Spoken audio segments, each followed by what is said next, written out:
C'était en 1990, quand j'avais 8 ans. Moi et ma famille habitions un quartier d'une petite ville, vraiment petite, je ne me rappelle même plus de son nom. Mais toi, tu le connais puisque mamie, ma mère donc, t'a légué la vieille maison où j'ai passé mon enfance. Une fois que tu auras lu cette lettre, tu comprendras que je ne souhaite pas y retourner. Je m'en souviens comme si c'était hier. Mon frère Marc, qui avait 13 ans, est tombé du toit de la maison. Je dis tomber car ce n'était pas un suicide. Il a été poussé. Tu vas me prendre pour un malade, mais je sais que j'ai raison. Pourquoi un gamin insouciant et naïf, comme lui se serait tué? Pourquoi les inspecteurs disent qu'il s'est suicidé? Ce sont eux, les fous, pas moi. Moi, je sais pourquoi il est mort. C'est à cause de Teddy. Teddy avait toujours été là. Depuis toujours il était dans cette maison perdue dans la campagne, depuis bien avant ma naissance. Depuis 1922, si l'on en croit son étiquette. Teddy me parlait bien souvent la nuit. Alors, maman venait, m'enlever Teddy et me donnait des médicaments. Elle disait toujours, « Oh tu me rendras folle Thomas, tu me rendras folle. Pourquoi tu crois que cette chose est vivante ?» Après, je n'entendais plus Teddy, au moins pour la nuit. Mais j'avais l'impression qu'il me narguait.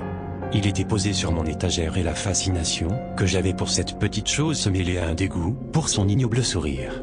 Souvent, j'ai voulu me débarrasser de Teddy. Toujours, je n'y arrivais pas. Je n'étais pas capable de le jeter. C'était comme s'il me marmonnait, « Thomas, je suis ton ami hein? Tu ne ferais pas ça à ton vieux Teddy, hein ?» Et j'abandonnais et le reposais sur son étagère où il trônait fièrement. J'avais peur de Teddy. C'était évident quand j'y repense, je n'aurais jamais dû lui faire confiance. Non, je n'aurais pas dû l'écouter quand il m'a dit de pousser Marc quand on jouait sur le toit. C'était Teddy le meurtrier, pas moi. Il a quelque chose qui pousse les gens à tuer. Il rend fou. Mais je ne suis pas fou. C'est vrai. Ce passage était un charabia incompréhensible, semblable à ce que pourrait écrire un fou paranoïaque. Fais bien attention si tu trouves Teddy, au premier abord, il est normal. Mais, si tu le prends, dès que tu seras seul avec lui, il fera tout pour te rendre fou. Prends soin de toi. Ton père. Marc venait de lire la lettre. Il croyait son père malgré ce qu'il avait écrit était vraiment étrange. Il saisit l'ours en peluche, qui paraissait le plus ancien, sortit de la vieille maison, prit son briquet et brûla la chose.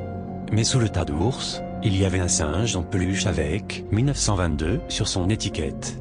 Marc n'avait pas lu la fin de la lettre. Il n'avait pas fait attention. PS. Teddy, contrairement à ce que laisserait penser son nom, n'est pas un ours.